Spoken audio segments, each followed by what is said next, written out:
talk to us about your journey in the craft beer world, coming from North Carolina to Colorado to establish Monolith Brewing. Like, give us a little bit of insight. I was in the North Carolina industry for about 7 or 8 years. So opened a couple breweries out there. So I moved here from Greensboro, North Carolina. And had a job when I moved here. So we just did like a Zoom interview, and so I helped a couple guys in Centennial open up a brewery down there. And I always knew my goal was to kind of open my own spot. I didn't know it was going to happen this quickly, but this spot came up. It was like a bankruptcy, so it ended up being kind of like a first come, first serve kind of thing. And as soon as I heard that Black Project was closing, I jumped on it. And me and my broker came and just pestered them for the next 2 months, but it was still going through the court system. So as soon as that was all settled, like, we had first shot at it, and ended up being like great deal. Yeah, that's awesome. Yeah. Anything like, are you bringing any of your experiences then in that journey from North Carolina into helping some people out in Centennial, and then as this opened up, any of that experience that's influenced your brewing style or business philosophy for Monolith? Well, not just where I've worked, but also, just being in the industry, in hospitality for like 20, 23 years. I've learned mostly what not to do. Like, I've had a very broad range of examples of how not to run a small business, and some experiences that really stood out to me in terms of like, this is how it's done right, and like this is how you execute. And so you take all those experiences together and you just kind of create this. I've been, for 20 years I've been saying to myself, like, if I ever have my own brewery, like, we're definitely going to do it this way, or we'll never do that. Right. And so, like, this is just kind of a conglomeration of all those ideas, and when you have final say, it makes it a lot easier. You don't have to convince anybody. You just do it. Right? You're like, this is what I'm going to do. Yeah. We're going to do it. I love that. Yeah, that's our like growth pattern. I get that for sure. It's a nice looking bar, man. Thanks, appreciate it. Yeah, you just opened? About 5 months ago. It looks awesome. Yeah, come by, Check it out. come get a pint. First one's on me. Yeah, it looks awesome. Yeah. Love that. Well, that was serendipitous. Okay, and then a fun question. If you could be any beer in the world, what beer would you be and why? Oh, man. I would be a... let's see. I guess I'd be chili beer, because I like to keep it interesting, and I like things to always be like hot and exciting, and just like very forward palate, I guess I would say. All right. And so yeah. Lovely answer. I thank you, sir. Sure. You are a gentleman and a scholar. Oh, thank you. Hopefully I'll never be a scholar again.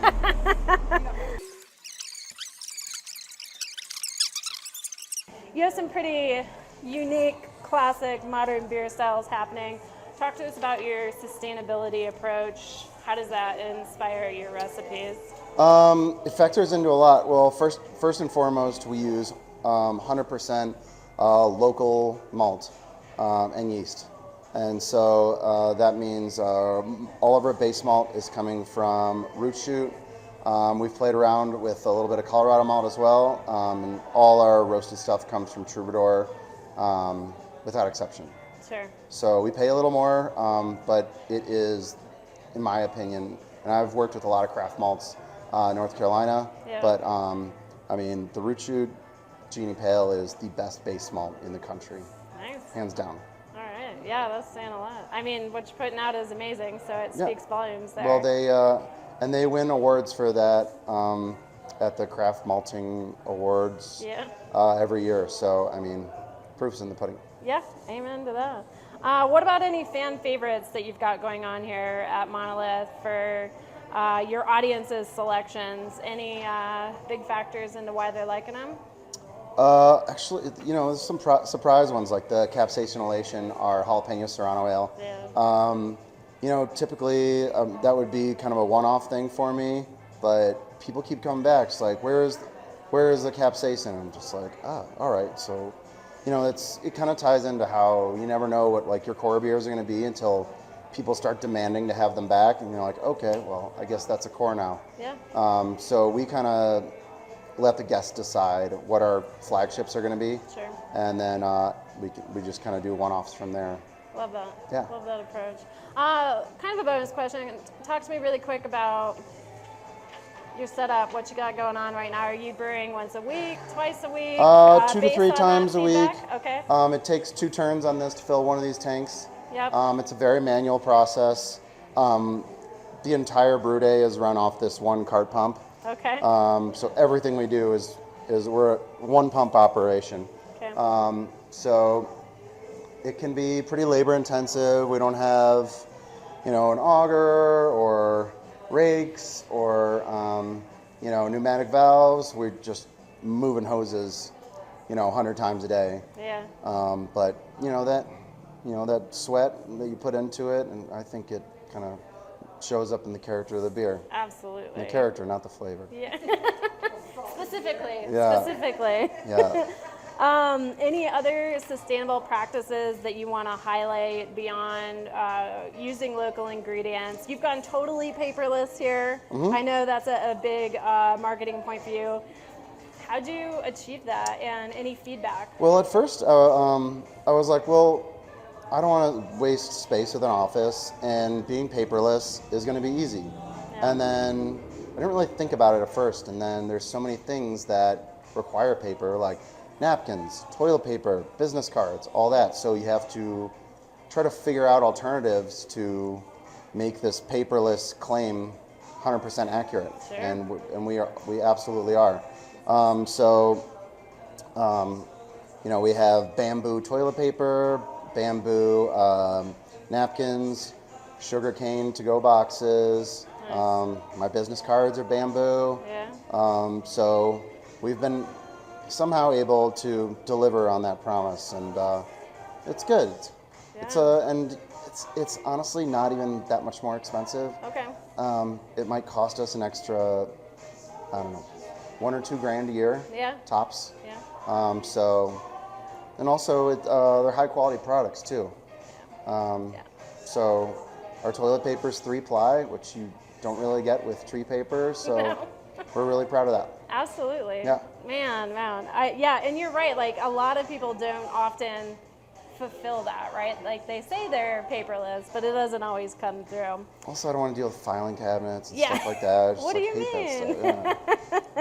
Yeah. Let's see. What about the design and ambiance? Like, it is beautiful in here. Total 180 from what it looked like previously. So talk to us about then the sustainable vision into that, right? We're talking green and blues and purples. Like, what's the feel when I get in here if I've never been here before? Well, so the idea is to we want to, since, as you saw, South Broadway is really loud and metropolitan, and since we don't have a patio, we wanted to kind of create a sense of being in the outdoors when you're in the indoors. Yeah. So there's a lot of greens and blues. We have plants.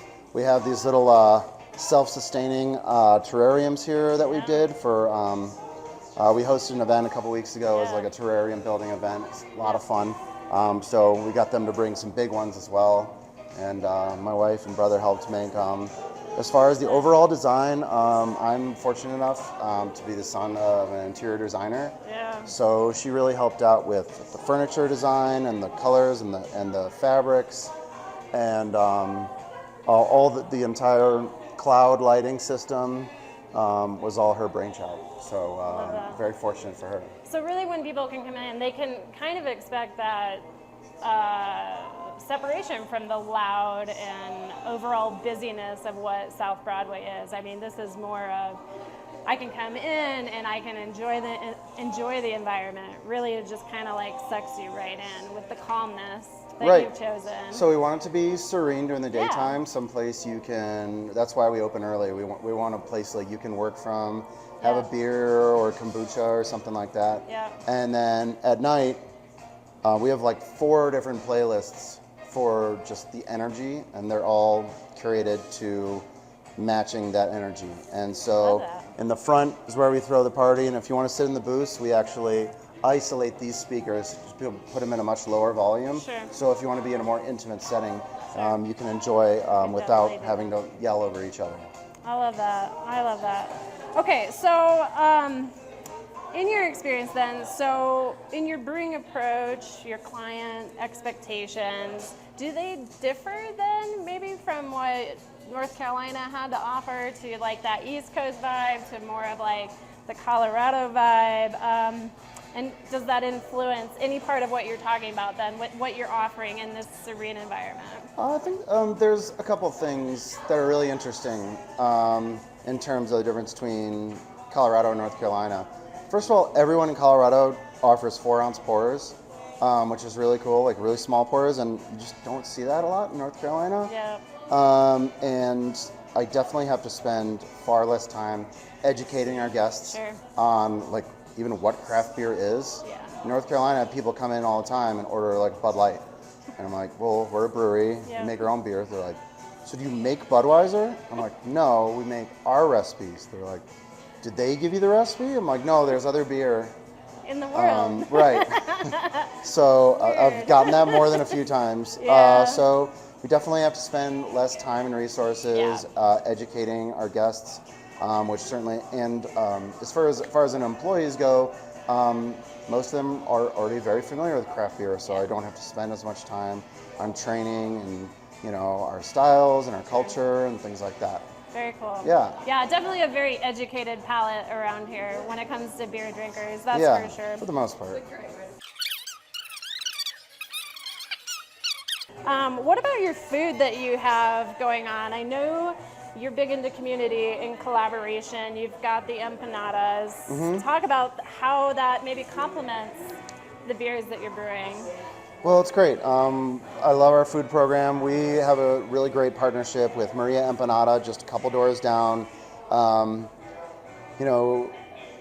the food lends itself to allowing us to have a full liquor and wine program as well, which really helps us cater to a more diverse demographic.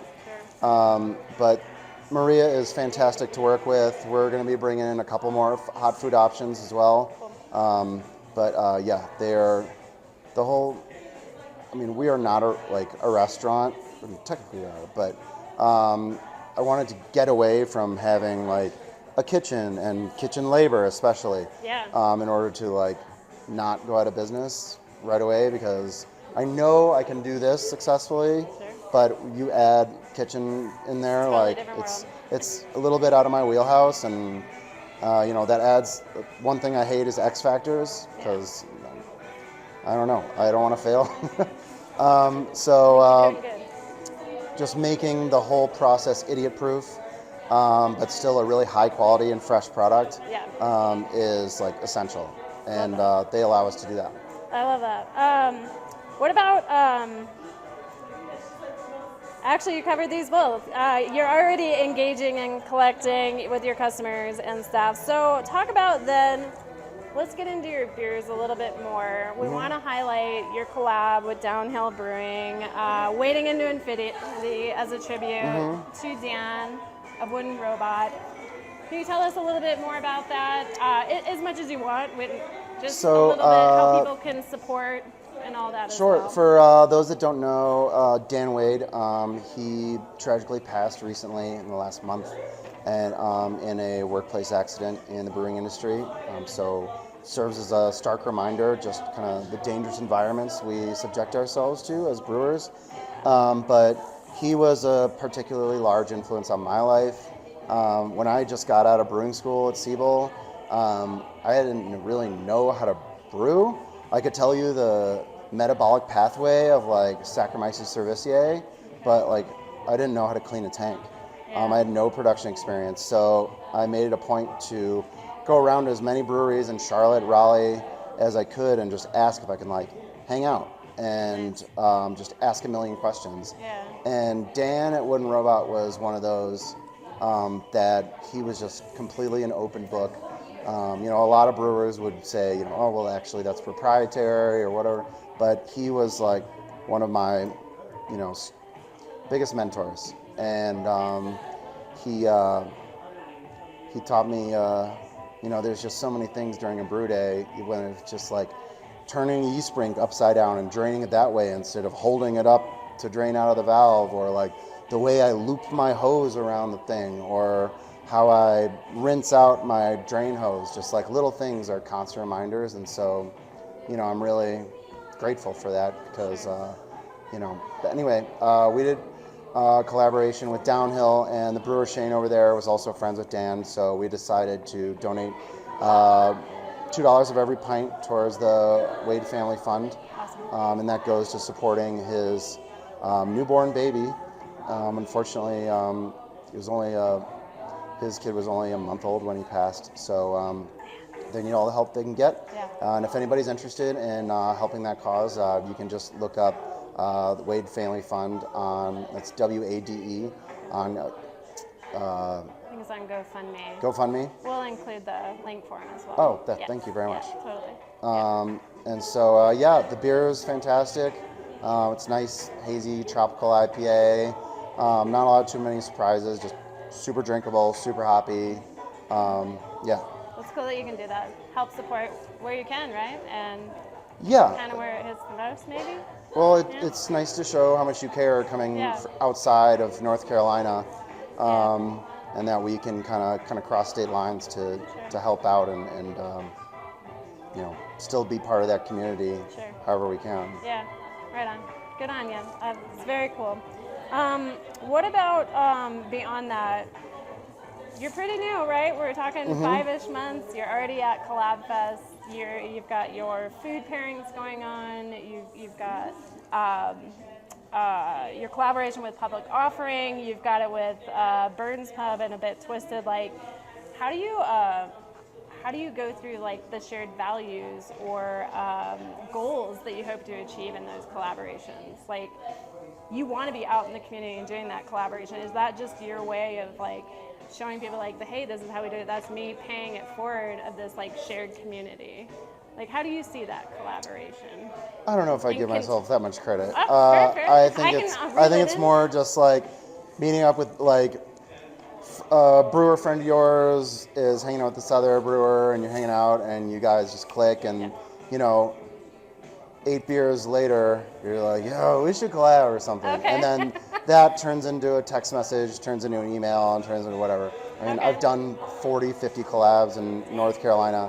So, being part, like, just getting out there and having fun and, asking a million questions, just like I did at the beginning of my career. Like, oh, like, I saw, what kind of tri-clamp is that? Or, like, I saw you did this. Like, why do you do that? And there's some points where I'll be like, hey, I see you're doing this. Like, I used to do it this way, but this guy I really respect taught me how to do it this. A lot of times it's Dan. And this could save you like hours off your week. Yeah. And it's really worked out for me. And most of the time they're like, great. And, some of the time they're just like, all right, you brew how you brew. I want to, but it's just like, that's what I love most about collaborations, because I learn so much from other people. And there's like small instances where I'm just like, oof, like, gotta make sure not to do that, right? Self, Like, so it's at times like it's just as important to learn like what not to do and like kind of create a bulwark against making those kind of mistakes that you see, but also learning like fabulous new techniques and strategies to turn tanks faster or get better head retention and foam stability, or have more expressive hop profile in IPAs, just like anything. Yeah, it's a great way to keep the industry in itself growing, right? Like, it just Totally, because your guests become aware of their brand and vice versa. Yeah. And there's just really no downside. I love that. I love how outgoing you are. I super appreciate your reach in that. Seriously, I mean that. Like, it's super cool. Talk to us about the Brew Like a Girl Scholarship Fund, how people can help out, how can they be aware of it, and And why do you think like a more diverse group of people in this industry is going to help continue that growth and expansion into this wonderful industry that we love? Brew Like a Girl Scholarship Fund was kind of something I came up with when I was I was kind of looking for a charity to contribute to when I was started another company called Steve Monahan Games, and we produce North Carolina craft brewery poker cards. So if anybody's interested in getting a deck, ncraftbrewerypokercards.com. So I didn't really find one that really fit what I wanted to do, so I'm like, I can start my own 501. It ended up being way more complicated than I thought it was going to be. But the mission is very simple. It's find eligible candidates, women that are either enrolled or accepted into brewing science programs at higher education institutions, and help them out. And that comes in the form of $1,000 cash. Yep. We don't work with the schools. I don't want to.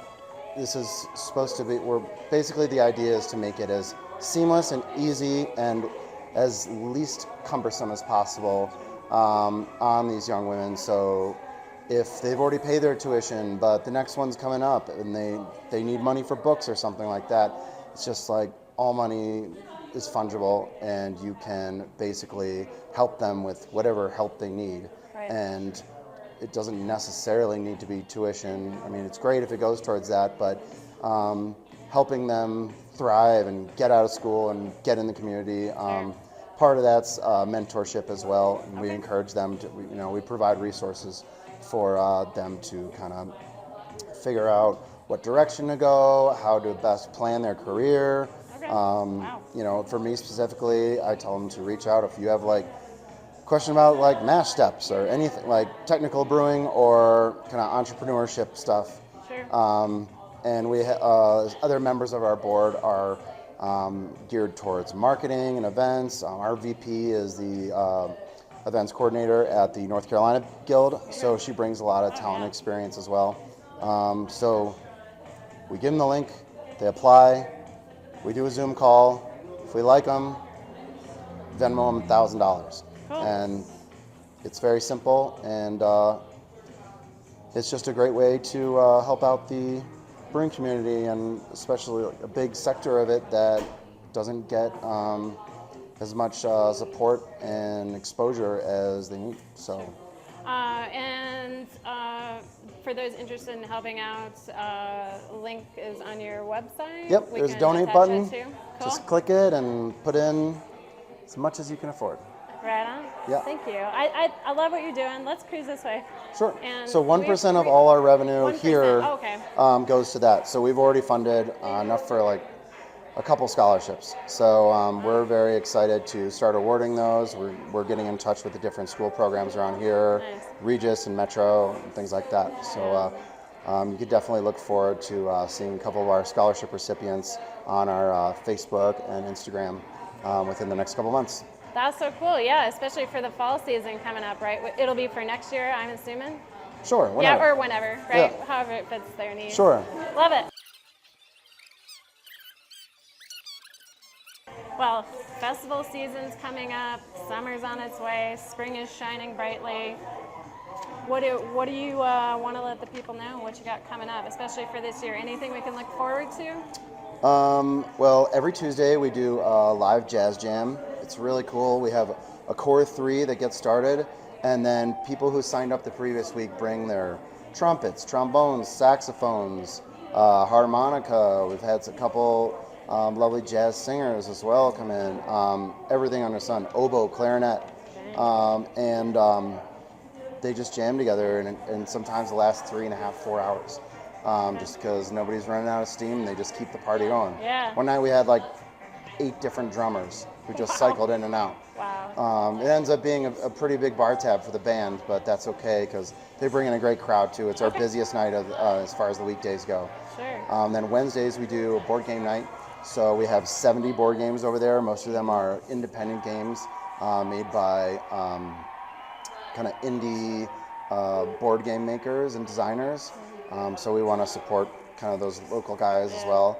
And so it's $1 off food, beer, wine, liquor, if you're playing a game. So that encourages everybody to kind of get together, and sometimes people just show up and just set a game up and wait for people to show up and be like, do you have players yet? 3 of them, just join up, they get started. Explain the rules for a few minutes, get going. It's a great time. Hell yeah. And then we're establishing residencies for Saturdays and Fridays for 5 or 6 artists that are going to come in once a month. And so they kind of own that first week of the month. And that way they can kind of bring their crowd, and we can develop a kind of organic crowd for them. Like a pop-up? More just like a set schedule. Okay. For the same artist to come out, but different ones for each day of the weekend. And we had a really great terrarium building event the other day. We did that with Terrarium. They do like animal skulls and pinnings and plants. So it's really cool. It's pretty metal. But we had 20 people show up to the last one. So we sold out all our tickets within like a couple weeks. So we're going to do that again. And we'll switch it up.